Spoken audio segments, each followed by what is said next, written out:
موضوع الدرس في عظمة كتاب الله تعالى سبحانه سورة عبسة تفسير ابن كثير.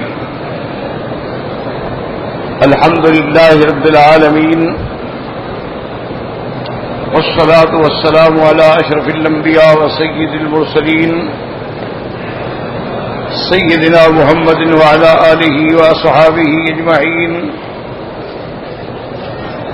اللهم صل على سيدنا محمد وعلى آل سيدنا محمد كما صليت على إبراهيم وعلى آل إبراهيم في العالمين إنك حميد مجيد.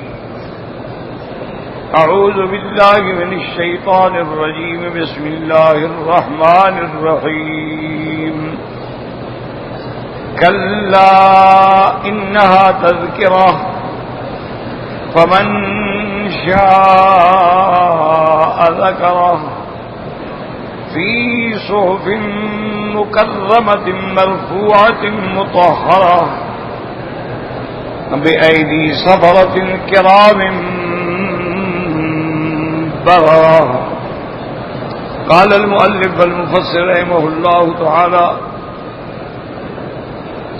قوله تبارك وتعالى كلا إنها تذكرة، أي هذه السورة أو الوصية بالمساواة بين الناس في إبلاغ العلم بين شريفهم ووزيهم.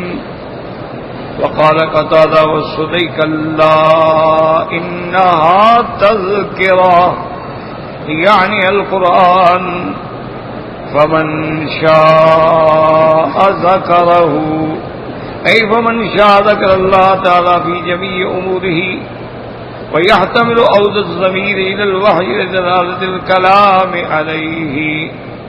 اب اللہ تبارک و تعالی نے ارشاد فرمایا کلا انہا تذکرہ،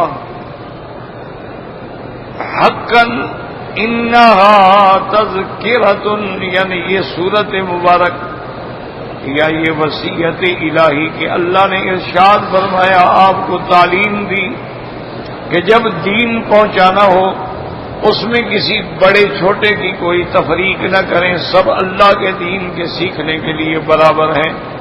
آپ سب کو دین سنائیں، سب کو دین پہنچائیں، بلکہ جو صحیح معنوں میں دین سیکھنا چاہتے ہیں وہ زیادہ مستحق ہیں ان لوگوں سے جن کے دلوں کے اندر اعراض اور انکار ہے. تو اس لیے اللہ پاک نے فرمایا کہ یہ سورت مبارک یا یہ وصیت مبارک جو ہے یہ تذکرہ ہے، یعنی ہدایت ہے، نصیحت ہے، جو نصیحت پکڑے. اور بعض علماء فرماتی ہیں کلا انہا تذکرۃ، یعنی یہ ضمیر جو ہے قرآن کی طرف راجع ہے، لیکن یاد رکھو قرآن مذکر ہے اور ہاں ضمیر مؤنث ہے، تو اس سے مراد ہوگا کہ آیات القرآن، قرآن کی آیات جو ہیں یہ سراپا نصیحت ہیں. فمن شاء ذکرہ، جو چاہے نصیحت پکڑے. یعنی کیا معنی فمن شاء، جو چاہے اللہ تبارک و تعالیٰ کی یاد میں اپنے آپ کو ڈالے کہ تمام امور کے اندر جو ہے اس کے اللہ تبارک و تعالیٰ کی یاد شامل ہو، اللہ تبارک و تعالیٰ کے احکام شامل ہوں.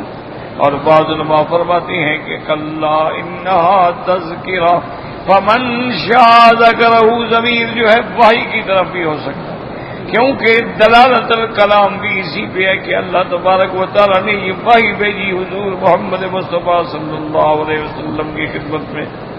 اب ان آیات مبارکہ میں یاد رکھیں کہ قرآن پاک جو ہے یہ سب سے عظیم معجزہ ہے میرے مدنی محمد مصطفیٰ.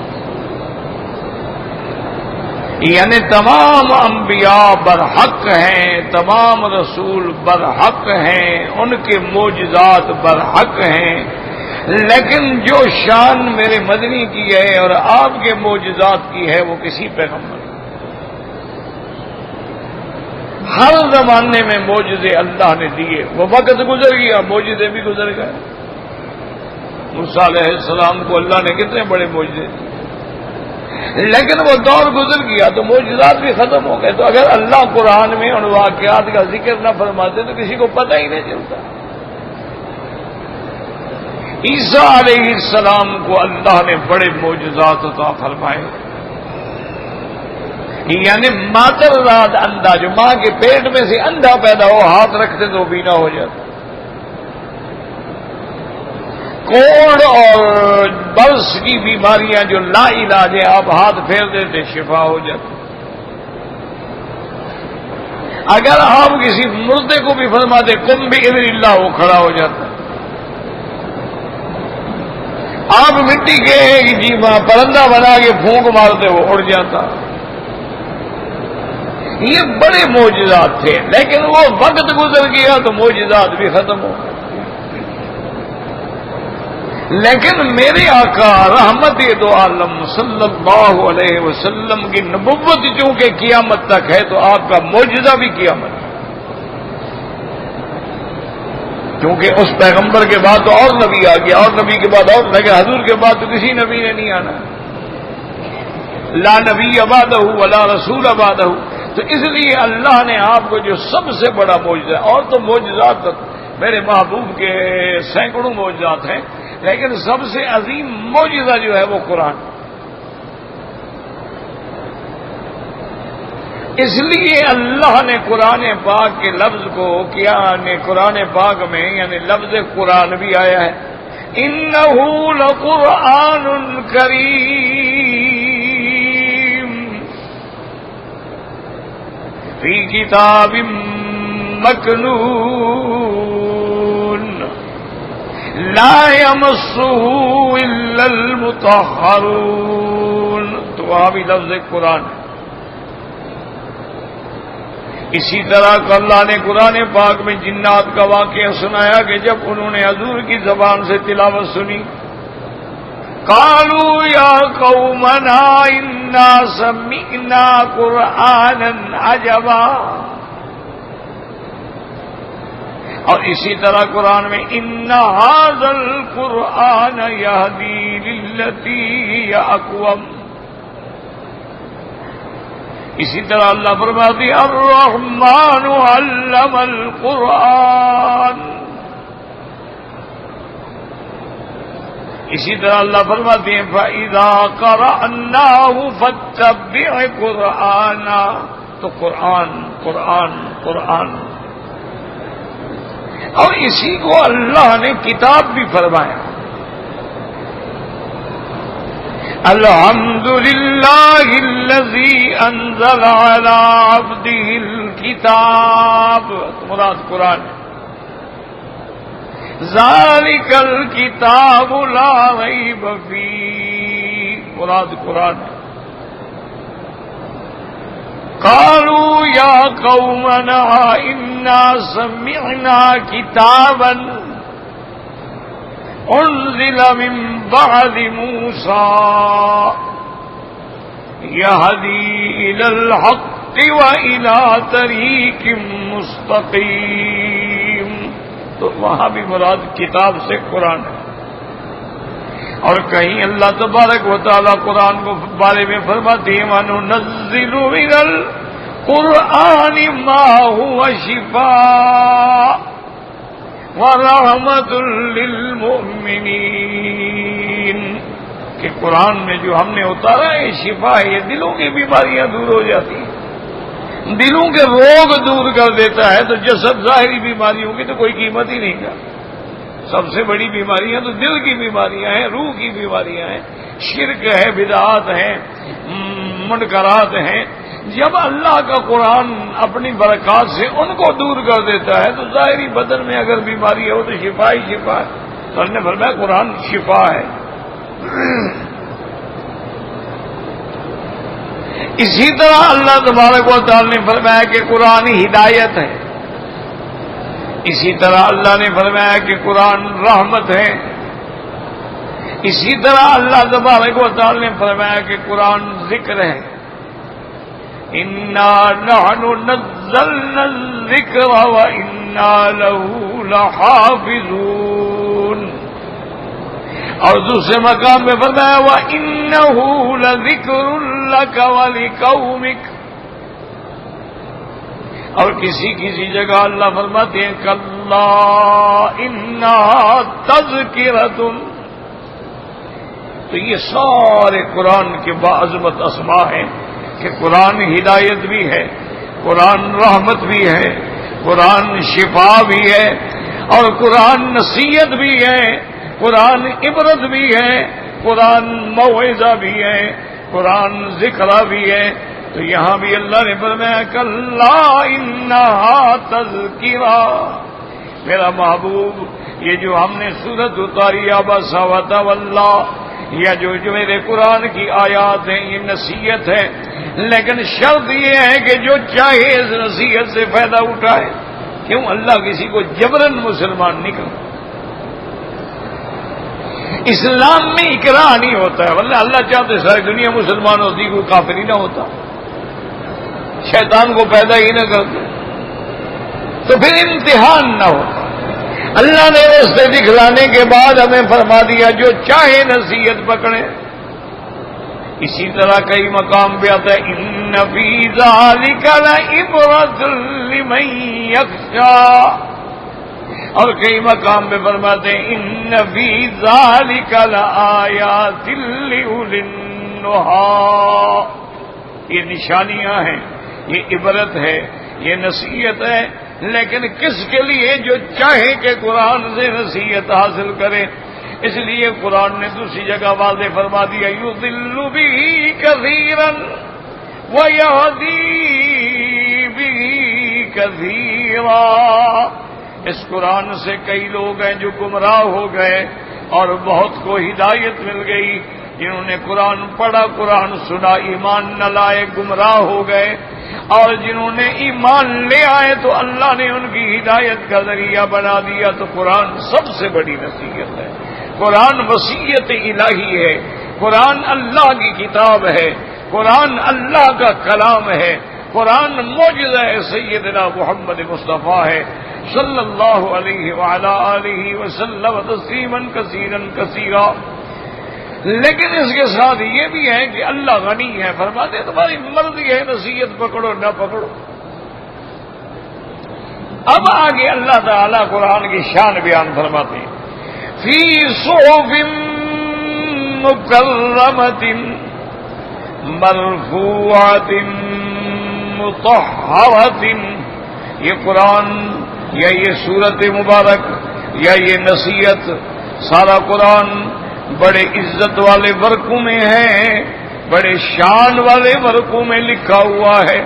اللہ تبارک و تعالی نے اس کو لوح محفوظ میں محفوظ کر دیا ہے۔ بل هو قرآن مجید فی لوح محفوظ۔ یاد رکھو اللہ پاک نے قرآن کی حفاظت کے 3 مقام ذکر کیے۔ ایک مقام ذکر فرمایا کہ ہم نے قرآن کو لوح محفوظ میں محفوظ کر دیا۔ کیا مانا؟ کوئی اس میں کمی نہیں کر سکتا، کوئی زیادتی نہیں کر سکتا۔ اور دوسرا اللہ پاک نے فرمایا کہ پھر ہم نے لوح محفوظ سے آسمان دنیا پہ جو بیت العزت ہے اس پہ ہم نے پورا قرآن لیلۃ القدر کی رات میں اتارا ہے۔ انا انزلناہ فی لیلۃ القدر، اور لیلۃ القدر یعنی دیکھیں قرآن بھی شان والا، وہ رات بھی شان والی، اتارنے والا بھی شان والا، لانے والا جبریل بھی شان والا، اور جس نبی پہ اترا وہ محمد عربی بھی شان والا۔ یعنی دیکھیں کتنی اللہ نے، اس لیے قرآن میں ہے نا لیلۃ القدر لیلۃ القدر لیلۃ القدر۔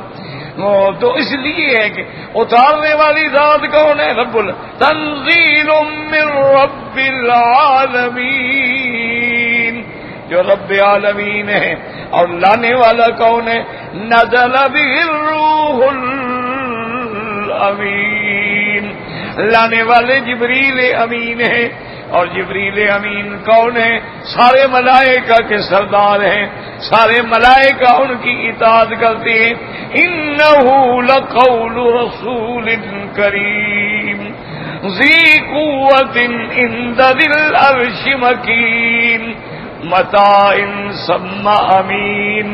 اللہ نے فرمایا وہ ایسا فرشتے کا پڑا ہوا کلام ہے جو اللہ کا پیغامبر ہے، اللہ کے ہاں عزت والا ہے اور قوت والا ہے، امانت والا ہے، عرش کے قریب رہنے والا ہے، جس کی اطاعت کی جاتی ہے. ان سب باتوں کے علاوہ وہ امانت والا ہے.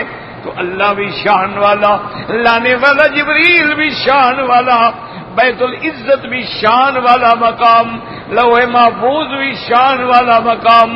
اور اللہ پاک نے دنیا میں قرآن رکھنے کے لیے ساری مخلوق اللہ کے سامنے ہے، ساری دنیا اللہ کے سامنے ہے، لیکن اللہ نے کس کو چن لیا؟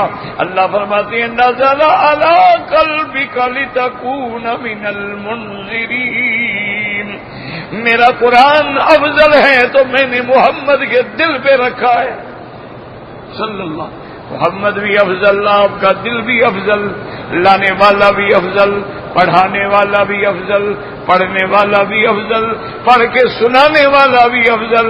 پھر جس نے قرآن کو مان لیا وہ بھی افضل، جنہوں نے قرآن پہ عمل کیا وہ بھی افضل.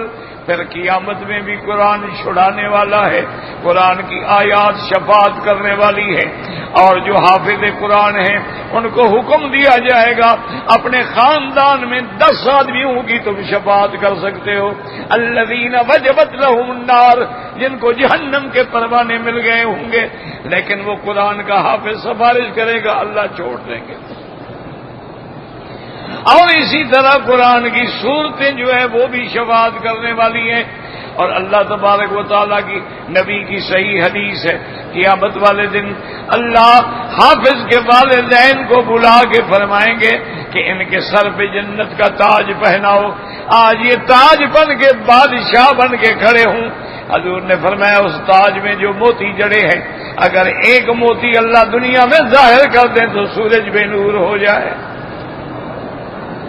اللہ اکبر. یہ شان ہے قرآن کی. دعا کرو کہ اللہ ہمیں قرآن کے پڑھنے کی توفیق دے اور قرآن پہ عمل کرنے کی توفیق دے.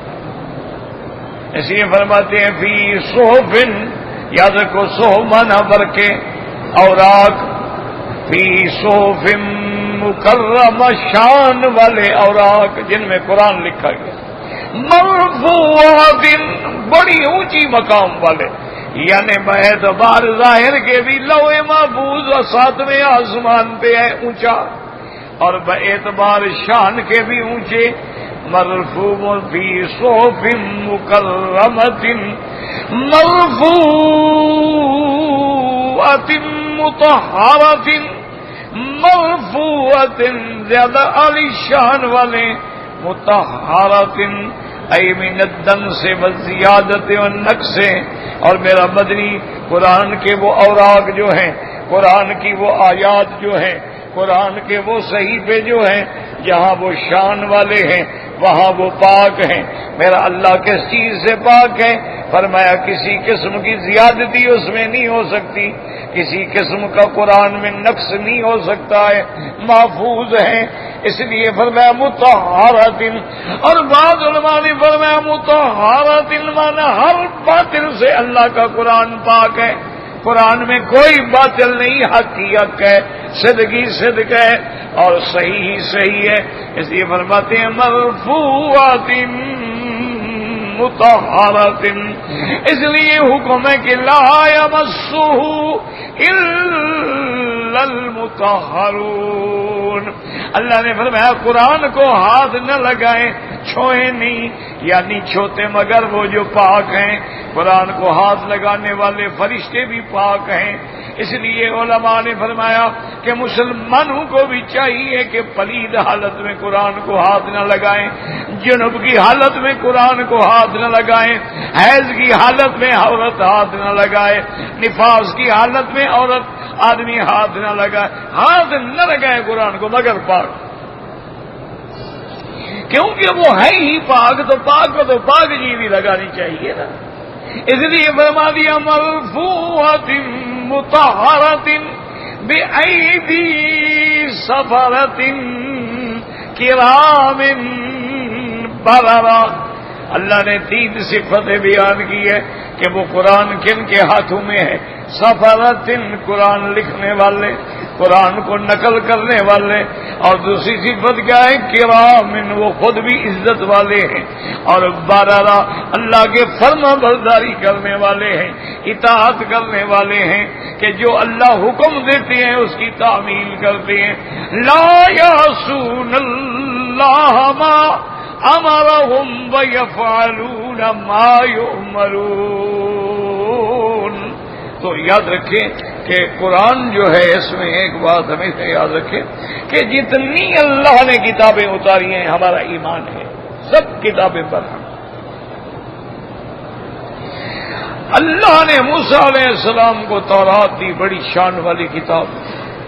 آج تو خیر تورات بدل دی گئی ہے، تبدیل ہو گئی، حضور کے زمانے میں ہی بدل دی گئی، اور اس کے بعد تو اور تبدیلی آئی. انجیل بدل دیے گئے. آج دنیا میں اس وقت 4 انجیل،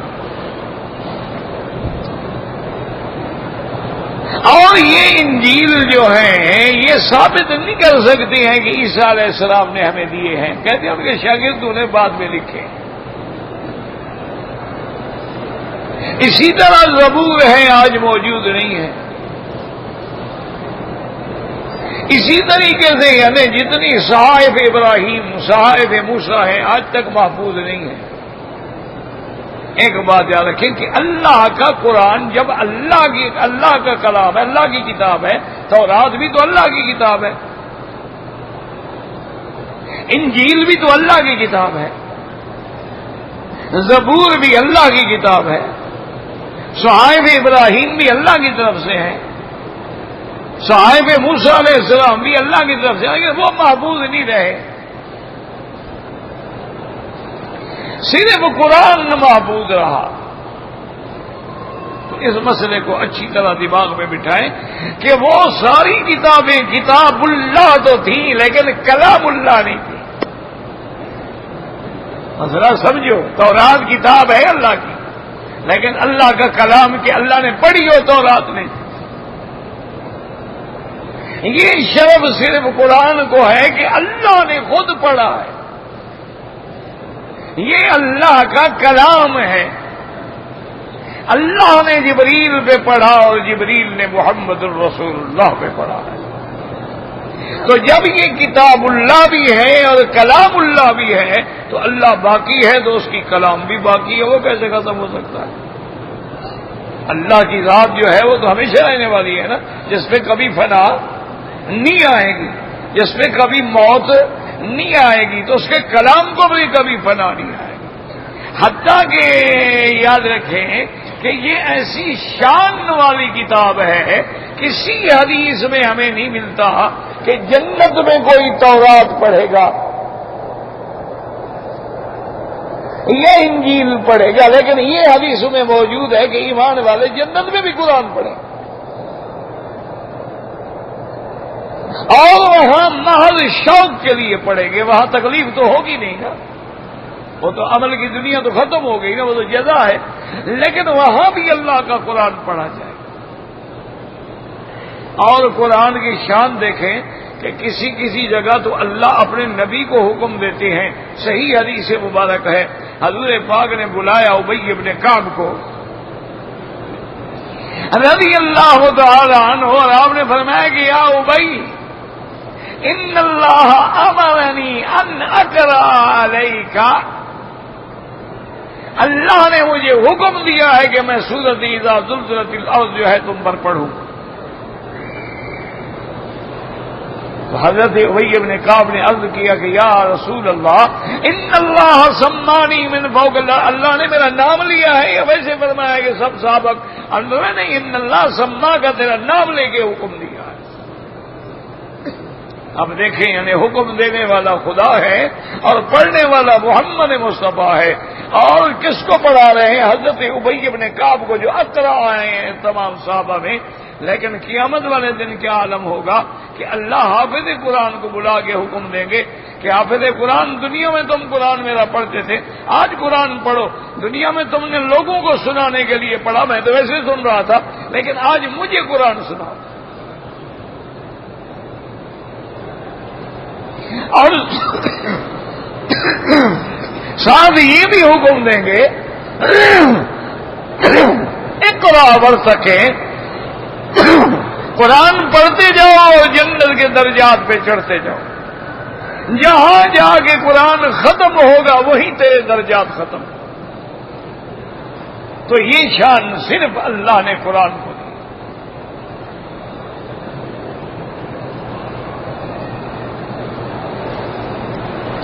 اور یاد رکھیں کہ تاریخ میں ایک واقعہ آتا ہے نا جی کہ بادشاہ عالمگیر اورنگزیب نے اپنے باپ کو گرفتار کر لیا تھا، قید کر لیا تھا۔ یہ جو تاج محل ہے نا آگرہ، اسی میں ان کو قید کیا تھا، بنوایا اس نے تھا اپنے لیے، جو محل بنایا وہ قید خانہ بنا۔ اللہ کی مرضی ہے نا جی۔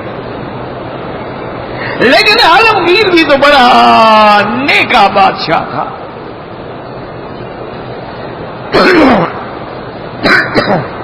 بڑا علم والوں سے محبت کرنے والا، قرآن والوں سے، حدیث والوں سے، فقہ والوں سے۔ اس کے دور میں بڑا علماء نے کام کیا دین کا، حتیٰ کہ فتح عالمگیری تیار ہوا۔ اس نے علماء سے کہا کہ بھائی وہ ایک حالات تھے کہ میرے باپ نے دین کو بدل ڈالا تھا، وہ اپنا دین بنا رہا تھا اور دنیا بے دین ہوتی جا رہی تھی، اسلام سے نکل رہے تھے کہ ہندوؤں سے شادیاں ہو رہی ہیں، جب بادشاہ کرے گا تو اور بھی کریں گے۔ حالانکہ کسی کافر لڑکی سے شادی کرنے والا تو مسلمان نہیں رہتا، یا مسلمان لڑکی اگر کافر سے شادی کرے وہ بھی مسلمان نہیں رہتی۔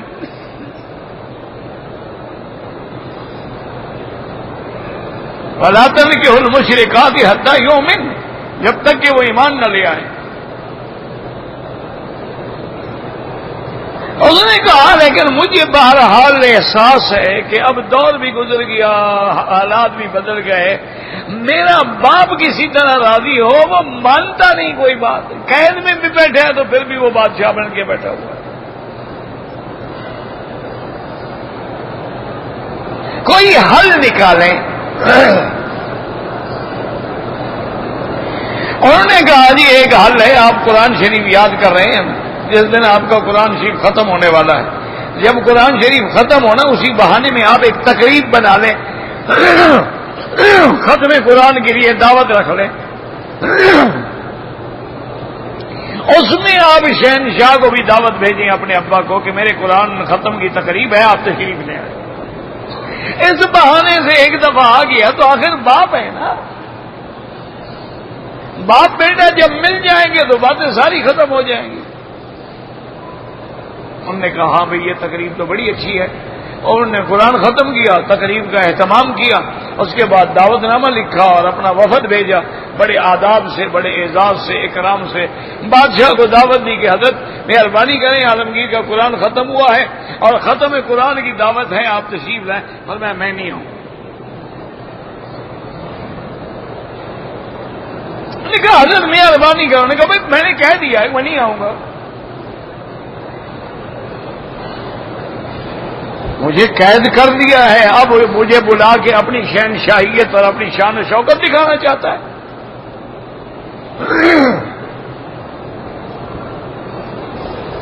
میں نہیں شرکت کروں گا۔ ناکام وفد ناکام آ گیا تو کچھ عرصے کے بعد پھر عالمگیر نے سارے علماء کو بلایا کہ بھئی وہ دعوت تو ناکام کی، اب کیا؟ انہوں نے کہا حضرت اب ایک راستہ اور بھی ہے، آپ کا بیٹا بھی قرآن حفظ کر رہا ہے، جب اس کے ختم کی تقریب ہے پھر دعوت دیں، ممکن ہے دل پسیج جائے۔ نہیں، پہلے اس نے بیٹے کے قرآن کے ختم کی دعوت دی تو بادشاہ نہیں آئے، اب انہوں نے کہا جی آپ اپنے قرآن کے ختم کی دعوت دیں۔ جب دعوت دی تو بادشاہ نے کہا میں آؤں گا۔ جب وہ چلے گئے تو انہوں نے پوچھا کہ حضرت آپ کے پوتے نے قرآن ختم کیا تو آپ دعوت میں نہیں گئے؟ حالانکہ وہ بچہ تھا، وہ زیادہ حقدار تھا کہ آپ جاتے شفقت سے ہاتھ پھیرتے انعام دیتے۔ اب آپ کے بیٹے نے ختم کیا ہے تو آپ جا رہے ہیں۔ انہوں نے کہا اللہ کے بندے، جب میرے پوتے نے ختم کیا تھا تو وہ بھی تو میری شکست تھی نا، کہ قیامت میں اس کی وجہ سے جو تاج پہنایا جائے گا وہ تو عالمگیر کو پہنایا جائے گا۔ دنیا میں بھی تاج چھین لیا، اب آخرت والا بھی چھین لیا۔ اب میرے بیٹے نے قرآن ختم کیا ہے تو اس کا تاج مجھے پہنایا جائے گا، اس لیے میں جا رہا ہوں تاکہ چلو دنیا کا تاج نہ صحیح آخرت کا تو مجھے ملے گا نا۔ اس لیے اللہ کا قرآن جو ہے اتنا عظیم شان والا ہے کہ اللہ کے قرآن کی صورتیں جو ہیں وہ بھی شفاعت کریں گے۔ اللہ کے قرآن کی صورتیں جو ہیں وہ بھی آدمی کو عذاب قبر سے نجات دینے والے کا نجات کا ذریعہ بن جائیں گے۔ اور قرآن کے اعجاز کا یہ عالم ہے کہ آپ یہاں یقین فرمائیں، حقیقت ہے 1400 سال گزر گئے لیکن قرآن میں کوئی تبدیلی نہیں کر سکا، کوئی آیت نہیں بڑھا سکے۔ بعض لوگوں نے بڑھائی ہے لیکن وہ پتہ لگ جاتا ہے قرآن کے مقابلے پہ کوئی قرآن نہیں بنا سکا۔ اس لیے اللہ پاک نے وضاحت فی صحف مکرمۃ مرفوعات مطہرۃ بأیدی سفرۃ۔ سفرہ سے کون مراد ہے؟ فرشتے۔ قال ابن عباس ومجاہد والضحاک وزیرہ الملائکہ، وقال وهب بن منبہ بأیدی سفرۃ۔ انہوں نے فرمایا اس سے مراد اصحاب محمد مصطفیٰ ہیں کہ انہوں نے قرآن کو سینے سے لگا لیا، انہوں نے قرآن کو سینے میں جما لیا، حفظ کر لیا۔ وقال قتادہ بأیدی سفرۃ سے مراد قراء ہیں، وہ فرشتوں میں ہیں، وہ صحابہ میں ہیں یا صحابہ کے بعد ہیں۔ وقال ابن عباس السفرۃ بالنبطیۃ القراء، وہ فرماتے ہیں کہ لغت نبطیہ میں سفرہ قراء کو کہتے ہیں۔ وقال ابن جریر والصحیح ان السفرۃ الملائکہ، والسفرۃ یعنی بین اللہ تعالی وبین خلقہ، ومنہ یقال السفیر الذی یسعی بین الناس بالصلح والخیر، کما قال الشاعر وما ادع السفارۃ بین قومی وما امشی بغش ان مشیت۔ اب مفسر رحمۃ اللہ علیہ فرماتے ہیں کہ سفرہ کے بارے میں اقوال ہیں۔ بعض علماء فرماتے ہیں اس سے مراد فرشتے، اور بعض علماء فرماتی ہیں کہ اس سے مراد جو ہیں اصحاب محمد مصطفیٰ ہیں، اور بعض علماء فرماتی ہیں کہ اس سے مراد جو ہیں قراء ہیں جو قرآن قاری ہیں۔ لیکن ابن جریر رحمت اللہ علیہ فرماتی ہیں کہ صحیح قول یہ ہے کہ اس سے مراد اللہ کے فرشتے ہیں۔ بِأَيْدِي سَفَرَةٍ، ان کو سفرہ کیوں کہتی ہیں؟ فرماتے ہیں سفرہ سفارت سے ہیں، اللہ کے فرشتے بھی سفیر ہیں اللہ کے اور اللہ کے بندوں کے درمیان میں، تو اس سے مراد جو ہے فرشتے ہیں، جیسے جبرائیل علیہ السلام سفیر ہیں اللہ کے درمیان میں اور انبیاء کے درمیان میں۔ تو اس لیے فرماتے ہیں کہ راجح قول مبارک یہی ہے بِأَیْدِی سَفَرَةٍ کِرَامٍ بررا، شان والے، اطاعت کرنے والے، اللہ کے فرمان پہ چلنے والے، ہر وقت اللہ کی تسبیح و تقدیس میں مشغول رہنے والے۔ تو صحیح قول مبارک یہی ہے کہ اس سے مراد جو ہے وہ فرشتے ہیں، کیوں لفظ سفرہ اسی پہ دلالت کرتا ہے۔ سفیر بھی اسی کو کہتی ہیں الذی یسعی بین الناس بالصلح والخیر، جو صلح اور خیر کے لیے دو بندوں کے درمیان میں سفارت کا کام کرے۔ جیسے کہ شاعر نے کہا وما ادع السفارۃ بین قومی، میں اپنی قوم کے درمیان خیر اور اصلاح کے لیے سفارت کرتا رہوں گا، اور اگر میں اس کام میں چلوں گا تو کوئی دھوکہ نہیں کروں گا، صحیح طریقے سے کام کروں گا۔ وقال البخاری رحمہ اللہ تعالی سفرۃ الملائکہ، سفرت اصلحت بینہم وجعلت الملائکۃ اذا نزلت بوحی اللہ تعالی وتعدیتہ کالسفیر الذی یصلح بین القوم، سفرت اصلحت بینہم اب امام بخاری رحمت اللہ علیہ بھی فرماتی ہیں کہ سفر سے مراد جو ہے ملائکہ ہیں، اور سفر تو کا معنی ہوتا ہے اصلاۃ بینہم، اور اللہ پاک نے فرشتوں کو جب وحی دے کے بھیجتی ہیں تو وحی لے کے جب آتی ہیں تو گویا وہ بھی قوم کی اصلاح کرنے کے لیے آتی ہیں۔ کرام بررۃ ای خلقہم کریم حسن شریف واخلاق وافعال بارۃ ظاہرۃ کاملۃ ومن هنا ينبغي لحامل القرآن ان يكون في افعاله واقواله على السداد والرشاد۔ کرام بررۃ، اللہ نے ان کو شان والا بنایا ہے، اللہ تبارک و تعالی نے ان کو شریف بنایا ہے، اللہ نے ان کو اخلاق عالیہ سے نوازا ہے، اللہ نے ان کو ایسے افعال دیے ہیں جو افعال اطاعت کرنے والے ہیں، کبھی نافرمانی نہیں کرتے، کبھی اللہ کے حکم سے سرتابی نہیں کرتے، کبھی ان کی زبان پہ کوئی لغو کلمہ نہیں آتا، ہر وقت وہ اللہ کی تسبیح و تقدیس میں ہوتے ہیں۔ سبوح قدوس ربنا ورب الملائکۃ والروح۔ اب مفسر فرماتا ہے اسی لیے لازم ہے کہ جو لوگ حامل قرآن ہیں، جو قرآن کے یاد کرنے والے ہیں، قرآن کے پڑھنے پڑھانے والے ہیں، ان کو بھی اپنے اخلاق کا خیال رکھنا چاہیے کہ وہ بھی سیدھے راستے پہ ہوں، وہ بھی ہدایت پہ ہوں، تاکہ لوگ ان سے دیکھ کر ہدایت پکڑیں۔ تو اس لیے چاہیے کہ خاص طور پہ جو علماء ہیں اور جو حافظۃ القرآن ہیں یا قراء ہیں، ان کو اپنے کردار کا بڑا فکر کرنا چاہیے۔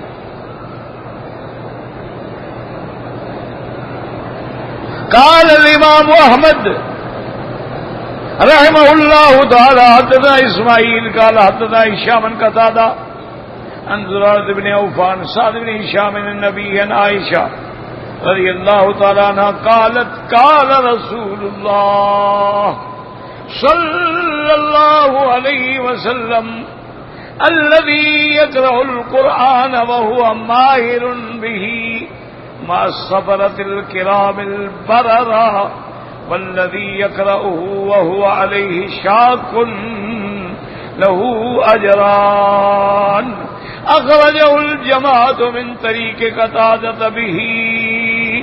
امام احمد رحمۃ اللہ علیہ نے یہ حدیث نقل کی ہے بی بی عائشہ سے۔ بی بی عائشہ صدیقہ رضی اللہ تعالیٰ فرماتی ہے کہ حضور پاک نے فرمایا کہ جو قرآن پڑھتا ہے اور قرآن کا ماہر ہے، قاری ہے، صحیح پڑھتا ہے، وہ تو قیامت میں اللہ کے فرشتوں کے ساتھ ہوگا، اور جو بندہ قرآن پڑھ رہا ہے لیکن صحیح نہیں پڑھ سکتا، مشقت ہے، بار بار صحیح کرتا ہے لفظ، اللہ اس کو بھی دوہرا اجر عطا فرمائیں گے۔ ایک قرآن پڑھنے کا، ایک مشقت برداشت کرنے کا، اللہ اس کو بھی دوہرا اجر عطا فرمائے گا۔ تو قرآن جو ہے ایک عظیم نعمت ہے، اللہ کا عطیہ ہے، قرآن ہدایت ہے، قرآن شفا ہے، قرآن رحمت ہے، قرآن موعظت ہے، قرآن ذکر ہے، لیکن ان کے لیے جو نصیحت پکڑنا چاہیں اللہ ہمیں ان میں سے بنائے جو قرآن سن کے قرآن پہ عمل کرتے ہیں۔ اب مسئلہ چل رہا تھا عمر وقاص، اس میں الحمدللہ ثم الحمدللہ سارے مسائل تقریباً میں نے عرض کر دیے تھے، کچھ باتیں رہ گئی۔ ایک مسئلہ تو یہ سمجھیں کہ اب آپ مثلا مکے میں آ گئے ہیں یا مکے میں رہنے والے ہیں، تو آپ کے لیے افضل یہ ہے کہ طواف زیادہ کریں، یعنی آپ نے مکے میں قیام کیا ہے، اب آپ عمرے پہ آئے ہیں، اپنے ملک سے آئے، عمرہ کر کے فارغ ہو گیا، مکے میں ہیں تو طواف زیادہ کریں۔ طواف جو ہے وہ بالاتفاق ان جو عمرے ہم یہاں رہ کے کریں گے اس سے افضل ہے۔ ایک عمرہ ہے جو ہم اپنے ملک سے آتے ہوئے میقات سے کرتے ہیں، وہ تو آدھا حج ہے۔ ایک یہ ہے کہ مکے میں رہتے ہوئے مثلا مسجد عائشہ جائیں یا جعرانہ جائیں یا عرفات جائیں، وہاں سے احرام باندھ کے عمرہ کریں، عمرہ تو جائز ہے، لیکن اب طواف اس سے افضل ہے۔ لیکن اس بات کو سمجھیں، افضل کا کیا معنی علماء نے فرمایا کہ جتنی دیر تم عمرے میں لگاؤ گے 2 گھنٹے 3 گھنٹے، اتنی دیر طواف میں لگا دو، یہ زیادہ افضل ہے۔ عمرے کے لیے تم باہر نکلو گے، طواف میں تم کعبے کے قریب رہو، تو اس لیے ایک مسئلہ تو یہ سمجھ۔ دوسرا مسئلہ یہ سمجھ لیں کہ مکے میں رہنے والے چاہے وہ مقیم ہیں یا عمرے پہ آ کے ٹھہر گئے ہیں یا حج پہ آ کے ٹھہر گئے ہیں، اب اگر وہ عمرہ کرنا چاہیں گے تو کہاں سے عمرہ کریں گے؟ تو فقہاء رحمہم اللہ تعالی علیہم اجمعین فرماتے ہیں کہ ان کے لیے لازم ہے کہ وہ حل میں جائیں، یعنی حد حرم کے باہر جائیں، اور اقرب ترین ہل جو ہے وہ مسجد عائشہ ہے، یا یہ ارادہ چلے جائیں جہاں سے حضور پاک نے خود عمرہ فرمایا ہے، یا عرفات چلے جائیں وہ بھی حد حرم سے باہر ہے، یا مقام حدیبیہ پہ چلے جائیں وہ بھی حد حرم سے باہر ہے، وہاں سے احرام باندھ کے عمرہ کریں۔ یعنی عمرہ آپ یہ نہیں ہو سکتا کہ مکے میں احرام باندھیں، ہوٹل میں احرام باندھیں اور عمرہ کر لیں، یہ عمرہ نہیں ہوگا۔ یہ مکے میں رہ کے احرام باندھنے کا جو حکم ہے وہ حج کے لیے ہے کہ اہل مکہ من مکہ، وہ حج کے لیے ہے، کیونکہ حج میں ہم نے پھر عرفات جانا ہے۔ صرف عمرے کے لیے اگر ہم مکے میں رہتے ہوئے ہم عمرہ کر سکتے تو بی بی عائشہ بھی تو مکے میں موجود تھی، جب حضور پاک حج کر کے تشریف لے آئے تو مکے میں ٹھہرے ہوئے تھے حضور۔ یہ جس جگہ پر آج کل معابدہ بھی کہتے ہیں اور وہاں بلدیہ کا سب سے بڑا دفتر بھی ہے، یہ وہ علاقہ ہے جہاں حضور ٹھہرے تھے۔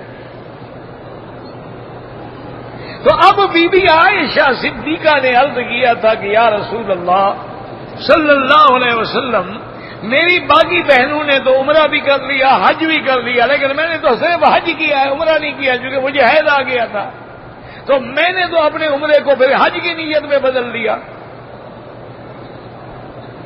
تو حضور پاک نے فرمایا کہ اپنے بھائی کو لے کے تنعیم جا کے وہاں سے احرام باندھ کے عمرہ کرو، اور اگر وہ مکے میں رہتے ہوئے مکے سے عمرہ ہو سکتا حضور فرمایا یہاں احرام باندھو اور جاؤ عمرہ کرو۔ حالانکہ اسی دن حضور نے صبر کرنا تھا مدینہ منورہ، حضور پاک نے جانا تھا، جلدی تھی،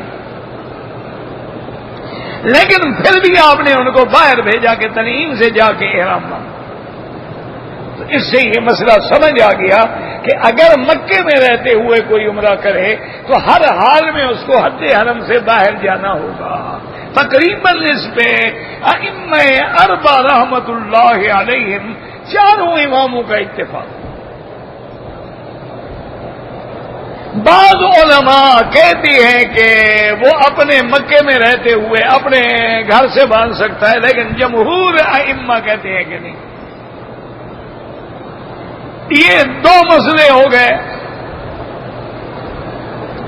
اور تیسرا مسئلہ یہ ہے کہ بہت سارے میرے بھائی جو ہیں وہ غلط فہمی میں مبتلا ہوتے ہیں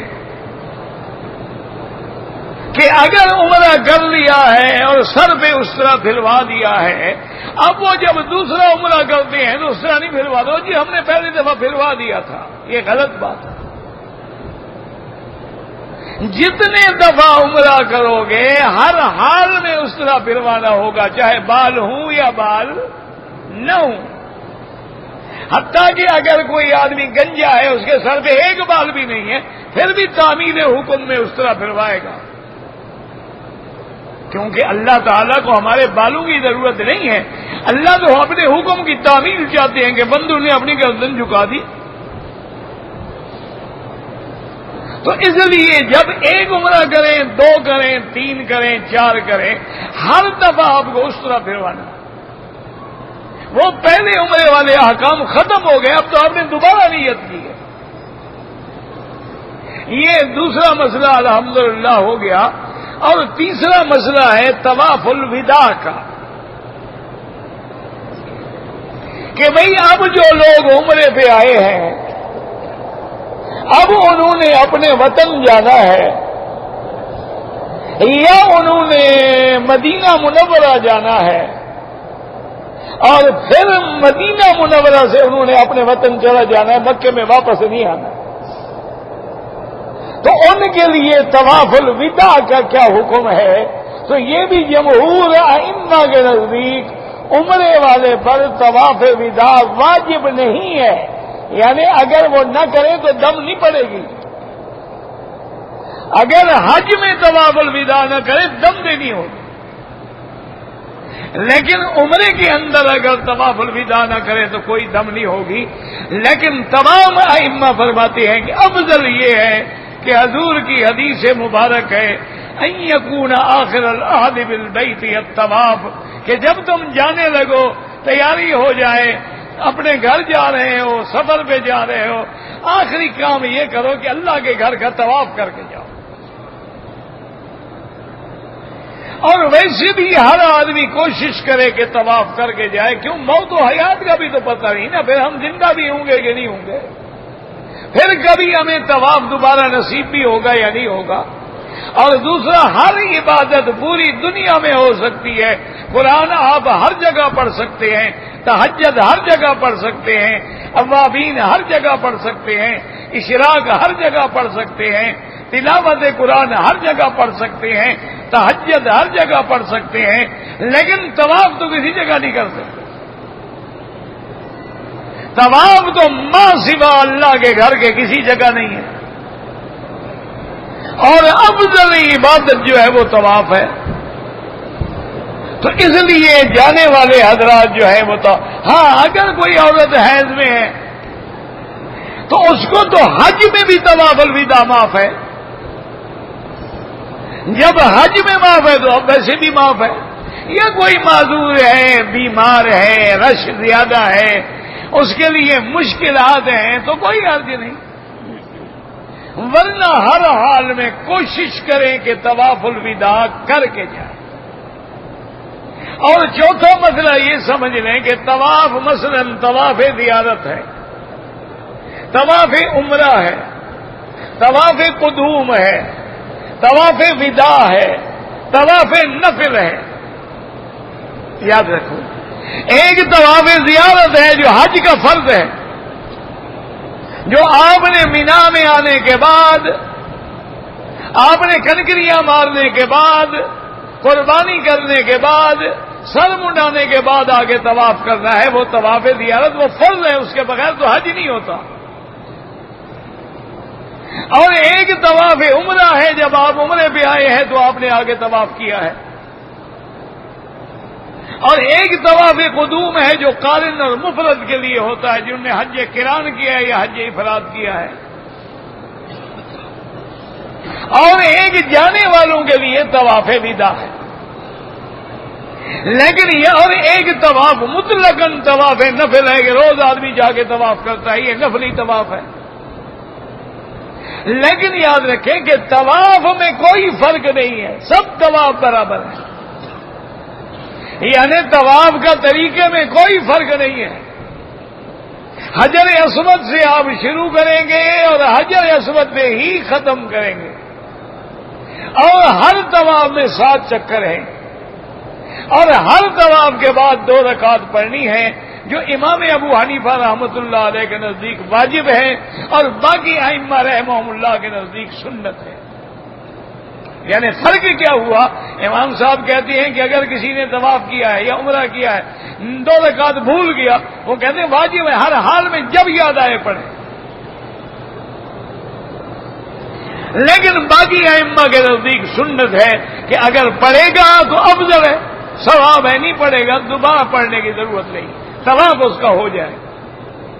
لیکن طواف کے طریقہ کار میں کوئی فرق نہیں، تمام طواف ایک جیسے ہوتے ہیں. اور ہر طواف میں افضل یہ ہوتا ہے کہ جتنے آپ نے چکر لگانے ہیں ان میں وہی تسبیحات پڑھیں جو حضور پاک نے پڑھی ہے. سبحان اللہ والحمد للہ لا الہ الا اللہ اللہ اکبر وللہ الحمد لا حول ولا قوت الا باللہ العلی العظیم. اور اسی طرح درود شریف اسی طرح کلمہ افضل الذکر لا الہ الا اللہ محمد الرسول اللہ، اسی طرح لا الہ الا اللہ وحدہ، یعنی جو تم کو یاد ہے وہ پڑھو. یہ کتابیں لے کے پڑھنا جو ہے یہ تو بدعت ہے. یہ جو کتابوں میں لکھا ہے کہ پہلے چکر کی دعا ہے، دوسرے کی ہے، تیسرے کی ہے، چوتھے کی ہے، پانچویں کی، یہ علماء نے اس لیے لکھا تھا کہ لوگ گپے نہ مارتے رہیں، چلو کچھ نہ کچھ تو پڑھتے رہیں گے نا، ورنہ یہ سنت نہیں ہے. سنت یہ ہے کہ وہ کلمات پڑھو جو حضور نے پڑھے ہیں اور جس میں تیرا دل متوجہ ہو. یہ نہیں کہ تیرا دل تو کتاب میں لگا ہوا ہے نا، اللہم آگے پڑھا نہیں جا رہا، اللہم بس کر رہا ہے، تو تم تو اس میں اٹک کے رہ گئے. تو طواف میں اگر کچھ بھی نہ پڑھو، ایک مسئلہ یاد رکھو، ایک آدمی ہے وہ بیچارہ ان پڑھ ہے، بالکل جاہل ہے، وہ آئے اور طواف کرے اور بسم اللہ اللہ اکبر کر کے شروع کر دے، 7 چکر ختم کر دے، اور کسی چکر میں اس نے ایک لفظ بھی نہیں پڑھا، یعنی کچھ بھی نہیں پڑھا، تو تب بھی اللہ کی رحمت کا تقاضا ہے. اللہ فرماتے میرے بندے طواف چکروں کا نام ہے، پڑھنے کا نام نہیں. تو نے چکر لگا لیے، میں نے منظور کر دیا، میں نے کوئی حکم تو نہیں دیا تھا تمہیں کہ ہر چکر میں یہ پڑھو. طواف 7 چکروں کا نام ہے، صفا مروہ 7 چکروں کا نام ہے. صفا سے جاؤ مروہ پہ صفا، کچھ بھی نہ پڑھو، ایک لفظ بھی نہیں پڑے گا تب بھی طواف ہو جائے گا. لیکن اگر اللہ توفیق دے تو یہ تو مشکل نہیں ہے نا، سبحان اللہ سبحان اللہ سبحان اللہ، یہ کیا مشکل ہے؟ یہ تو ہر بندہ جی پڑھ سکتا ہے. الحمدللہ الحمدللہ الحمدللہ، اللہ اکبر اللہ اکبر اللہ اکبر، کون سا مشکل ہے؟ تو افضل بھی یہ ہے، اگر طواف میں قرآن پڑھنا افضل ہوتا تو حضور پاک پڑھتا. تو بہرحال اللہ آپ کو بھی مجھے بھی طواف کا، عمرے کا، حج کا سنت کے مطابق کرنے کی توفیق عطا فرمائے. واللہ اعلم. اللہم صلی علی سیدنا محمد وعلی آل سیدنا محمد کما صلیت علی ابراہیم وعلی آل ابراہیم فی العالمین انک حمید مجید. یا اللہ یا اللہ یا اللہ یا رحمان یا رحیم یا حی یا قیوم یا ذی الجلال والاکرام یا الہنا الہ کل شیء الہا واحدا لا الہ الا انت. اللہم انت الميسر لكل يسير وانت على كل شيء قدير. اللهم يسر امورنا وامور اولادنا واخواننا واصحابنا وامور من اوصانا واستوصانا وامور المسلمين. اللهم احفظنا بالاسلام قائما، اللهم احفظنا بالاسلام قائدا، اللهم احفظنا بالاسلام راقدا، ولا تشمت بنا عدوا ولا حاسدا، ولا تشمت بنا عدوا ولا حاسدا. اللهم انا نعوذ بك من جهد البلاء ودرك الشقاء وسوء القضاء وشماتة الاعداء. اللهم يسر امورنا، فرج همومنا، واقض عنا ديوننا برحمتك يا ارحم الراحمين يا اكرم الاكرمين يا اجود الاجودين. لا تردنا عن بابك خائبين. یا اللہ یا الہ العالمین، بیماروں کو شفا عطا فرما، بے حیاؤں کو حیا عطا فرما، بے دینوں کو دین عطا فرما، بے اولادوں کو اولاد عطا فرما، قرض داروں کے قرض عطا فرما، جن کا رزق تنگ ہے ان کے رزق میں برکتیں عطا فرما. یا اللہ عالم اسلام پہ اپنی رحمت نازل فرما. یا اللہ عالم اسلام کی حفاظت فرما. یا اللہ بلاد اسلامیہ کی حفاظت فرما. یا اللہ اس بلد الامین کو قیامت تک ہر فتنے سے محفوظ فرما. یا اللہ پاکستان پہ رحم فرما. یا اللہ امن قائم فرما. یا اللہ امن قائم فرما. یا اللہ امن قائم فرما. یا اللہ مسلمان ہمارے جو جس ملک میں ہیں، کشمیر میں ہیں، فلسطین میں ہیں، عرب میں ہیں، عجم میں ہیں، ان کی جان مال آبرو عزت کی حفاظت فرما. ربنا آتنا فی الدنیا حسنۃ وفی الآخرۃ حسنۃ وقنا عذاب النار. صلی اللہ تعالی علی خیر خلقہ سیدنا محمد وعلی آلہ وصحبہ اجمعین. اللہم صلی علی سیدنا محمد وعلی آل سیدنا محمد وبارک وسلم علیہ.